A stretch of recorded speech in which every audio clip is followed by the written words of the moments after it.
નમસ્કાર દોસ્તો, શાંતિશ્રમ ન્યૂઝમાં આપનું સ્વાગત છે।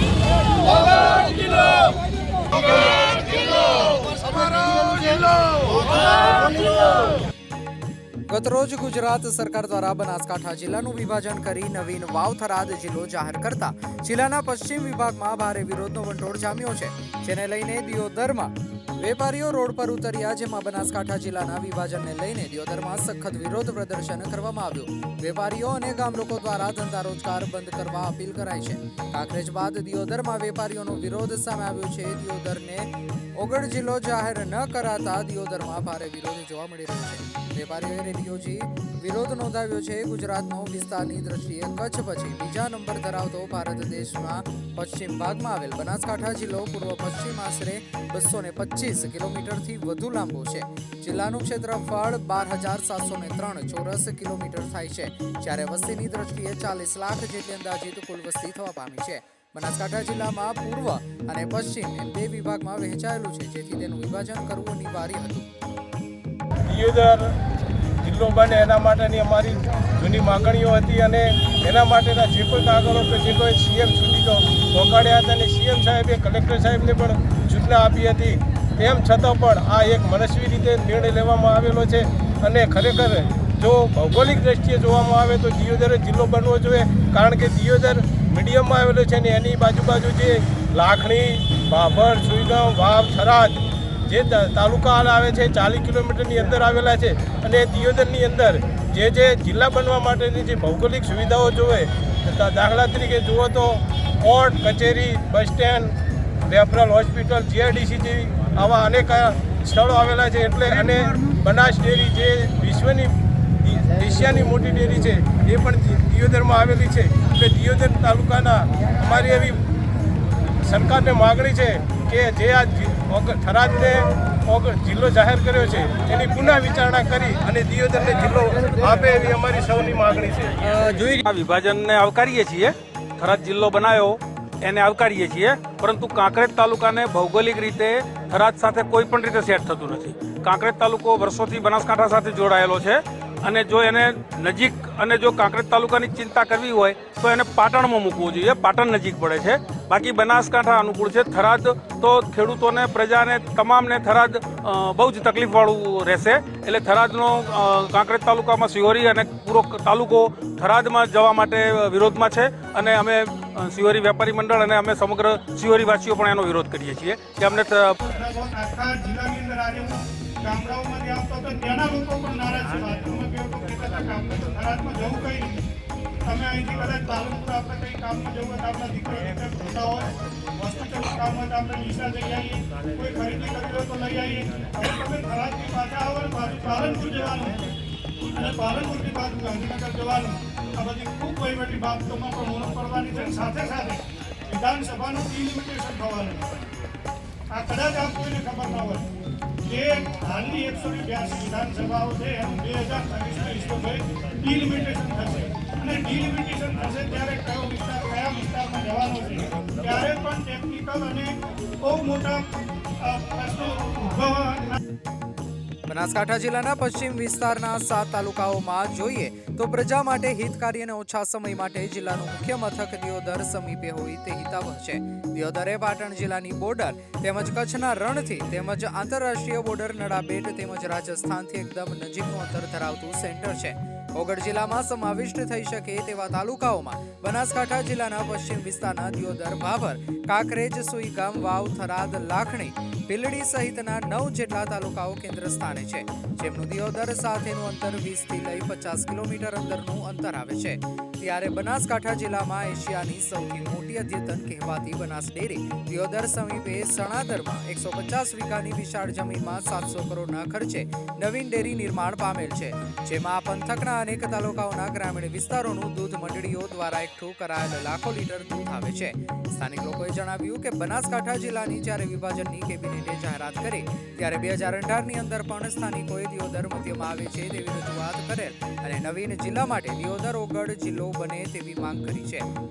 અને ભારતીય જનતા પાર્ટીનો શેષ નેતૃત્વ પણ અહીં જાહેરમાં એવું કહેલ કે ઓગળ જિલ્લો બનશે, આ વિસ્તાર સમગ્ર વિસ્તારમાં મિડલનો છે, જેમાં અહીંયાથી બાબર 17 કિલોમીટર છે, અહીંથી શિહોરી 18 કિલોમીટર છે, અહીંથી થરાદ 50 કિલોમીટર છે, જ્યારે થરાદ એ બોર્ડરનો એરિયા છે અને બોર્ડરની એરિયામાં જિલ્લા મથક કરવું એ ખરેખર યોગ્ય નથી તેવું સ્થાનિકોએ જણાવ્યું હતું.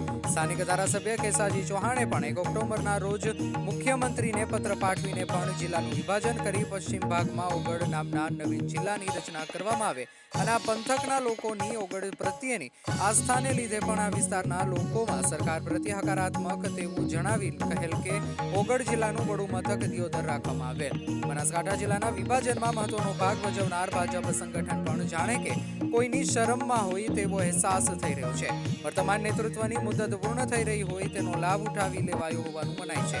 જિલ્લા ભાજપના પ્રમુખ જેઓ કાંકરેજ વિસ્તારના છે, જ્યારે જિલ્લા મહામંત્રી પણ દિયોદર તાલુકાના છે, ત્યારે તેઓએ પણ આત્મમંથન કરવાની જરૂર છે કે તેમના તાલુકા તેમજ પંથકના લોકોની શું માંગણી છે કે પછી માત્ર તાલુકાના હિતને વિચાર્યા સિવાય કોઈની શરમને આડે મૌન ધારણ કરવું પડ્યું હશે કે શું તેવું પંથકમાં પ્રજામાં ચર્ચાઈ રહ્યું છે.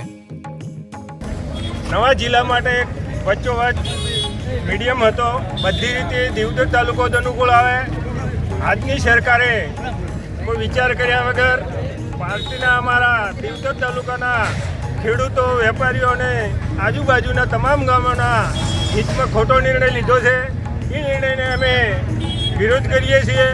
આજની સરકાર દિયોદર તાલુકાને વિશ્વાસમાં લઈ આજુબાજુના તાલુકા પણ વચ્ચે આવતા હતા, એટલે એક છેવાડે થરાદમાં જે જિલ્લો બનાવ્યો એના હવે અમારી સંપૂર્ણ નારાજગી છે. તો આ જિલ્લાથી અમે બધા દિયોદરવાસીઓ, કાંકરેજવાસીઓ, ધાનેરાવાસીઓ નારાજ છીએ અને ખરેખર ઓગળજીની આ તપોભૂમિ જેણે નેપાળના રાજાએ આવી અને ઓગળની ભૂમિ ઉપર તપ કર્યું હતું, ખરેખર આ તપોભૂમિ ઓગળ જિલ્લો બનવો જોઈએ એવી અમારી દિયોદર પ્રજાની લાગણી છે. નહીંતર સરકાર જો આ નિર્ણય બદલવામાં આગા પાછું કરશે તો સરકારને આના પરિણામો ભોગવવાનો વારો રાખવો પડશે. બનાસકાંઠા જિલ્લાની જ્યારે વિભાજનની કાલે કેબિનેટે જાહેરાત કરી, આપણે દિયોદર મધ્યમાં આવે છે એવું 2018ની અંદર પણ આપણે નવીન જિલ્લા માટે દિયોદર ઓગળ જિલ્લો બને એવી માગણી કરેલી અને ભારતીય જનતા પાર્ટીનું શીર્ષ નેતૃત્વએ પણ અહીંયા જાહેરની અંદર એવું કીધેલું કે ઓગળ જિલ્લો બનશે. હવે આ વિસ્તાર એક મિડલની અંદર આવે છે, અહીંથી બાબર 17 કિલોમીટર છે, અહીંથી થરાદ શિહોરી 17-18 કિલોમીટર છે, અહીંથી થરાદ પણ 40-50 કિલોમીટર છે. થરાદ એ બોર્ડરનો એરિયા છે. બોર્ડરના એરિયાની અંદર જિલ્લો આપવો એ ખરેખર યોગ્ય નથી એવું આજે આ દિયોદરની જનતાએ એક નિશ્ચય કર્યો છે કે ભાઈ અમારે જિલ્લો અમને ઓગળ જિલ્લો આપવો જોઈએ. જય માતાજી સાહેબ, રમેશ બોલું કોટડાથી. સાહેબ, આપણે કોઈ થરાદ જિલ્લો બનાવી છે, એમાં કોઈ કહેવાનો મતલબ દિયોદર ને થી 100 કિલોમીટર થરાદ થાય, બરાબર? તો દિયોદર ની પબ્લિક ને તો બધું થરાદ જવું પડે, એટલે હેરાનગતિ તો ખરી ને. ચાલો, તો હેરાનગતિ પૂરેપૂરી તો તમે સાહેબ ધારાસભ્ય છો, તો એટલું તો પબ્લિક તમારા હાથી છે, તમને એટલો વોટ આલ્યા ખૂબલે ને ખૂબલે, એટલે તમે એટલી કહેવાનો મતલબ કે દિયોદર ને તમે થરાદમાં જોડી શકો, તો આ તો પરિસ્થિતિ ખરાબ જ કહેવાય ને. અને હવે આ થરાદ જિલ્લો બનાવે એટલે હવે અમારે ગરીબ પરિસ્થિતિ વાળા માણસોને અહીંયા થરાદ જવું એટલે 100 કિલોમીટર થાય. હવે અહીંયાથી ભાડું ભાજી અને અમારે અહીંયા જવું એટલે વિચાર કરો તમે હેડો. તો આની અંદર કોઈ તમે રજૂઆત કરો, વર્તા ભાજપને વોટ કોટલાની અંદરથી હું મળવા નહીં દઉં આ જીવન. જાહેરમાં હું જનતા મુખ્યમંત્રીને અરજી લખીશ, બરાબર, પણ આનું કારણ શું? રાજકારણ ના ખેલાવવું જોઈએ આની અંદર. આ રાજકારણ ખેલાય છે કેમ કે બધાને પૈસા મળે એટલે બધા અલગ અલગ રીતે થાય બધા, પણ આનું પબ્લિકનું જોવું જોઈએ કે તાલુકામાં કેવું કામ થાય છે, પંચાયતમાં કેવું કામ થાય છે, કે મામલતદારમાં કેવું કામ થાય છે માણસોને.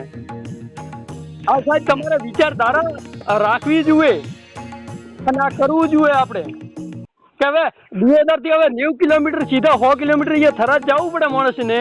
એટલે આવો ધંધો થાય તો તમારે વિચારવું પડે સાહેબ. તમે બધા પબ્લિકના પ્રતિનિધિ છો તમે સાહેબ, તો તમારું કોઈ કેવું તમને કોણ તમે સાહેબ, મારું કોઈ ખોટું હોય તો